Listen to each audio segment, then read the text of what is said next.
whatever the Senate election outcome is in Georgia, so whether or not the 2 seats flip to Democrats, giving Dems the majority, or they stay Republican, maintaining the Republican majority, that 50-50 margin, if Democrats win, is going to be very, very tight. So they'll have the Harris tiebreaker. But as most viewers know, most policy doesn't take 51 votes to move in the Senate. It takes 60 votes. So you're at quite a deficit. And to the point, you all were making earlier, there is now a clear mandate by voters that is, we did not support a blue wave.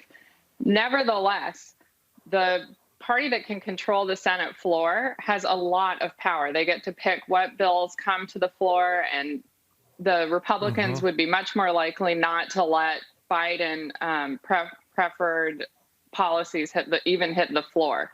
So if Biden knows he can work with a Senate that will bring policies to the floor, I think it certainly increases chances for something like infrastructure, where there could be bipartisan support.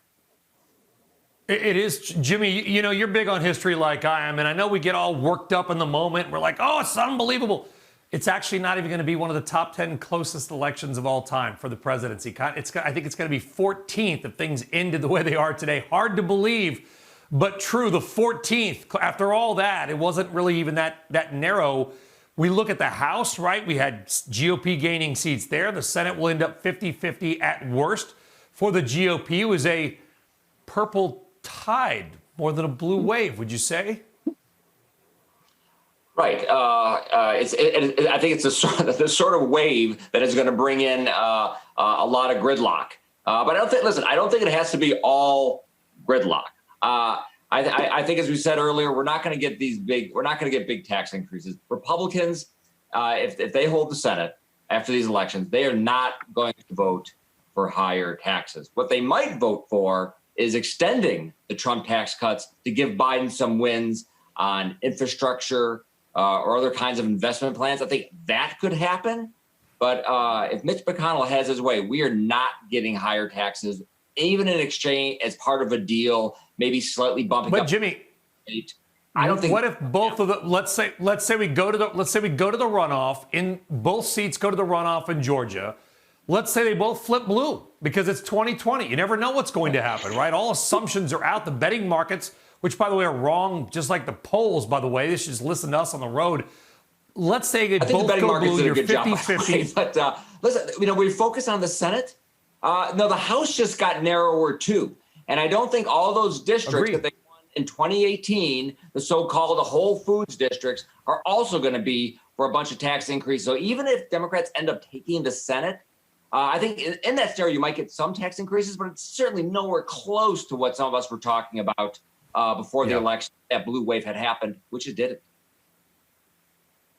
Yeah, look at these graphics we're showing, Stephanie. I mean, almost right down the middle on everything. Was this, I know there's a lot that is still outstanding with the Senate and people complaining about this or that. Is this almost a sort of Goldilocks outcome for the election from a markets perspective? Yeah, absolutely. And the other point to make about the House is that the candidates who lost on the Democratic side were largely moderate Democrats. So the House Democratic majority will be smaller, and it will have now, as a percentage of the total Democratic caucus, a larger portion of actually progressives. And we've read in the days since the election sort of the fallout and the huge tension between progressives and moderate Democrats in the House. So not only can we expect there to be, gridlock because of Republican Senate tensions in the Senate and in the House, but even intra-party Democratic tensions. And when looking forward 2 years down the road, I know we're not even out of the 2020 elections yet, but Republicans again have a bunch of seats up that they could lose in 2022 in the Senate, similar to this year where the Republicans had more to lose than the Democrats. And the House is up every 2 years. And so they're going to quickly be in a very intense campaign. Shepard Smith here. Thanks for watching CNBC on YouTube.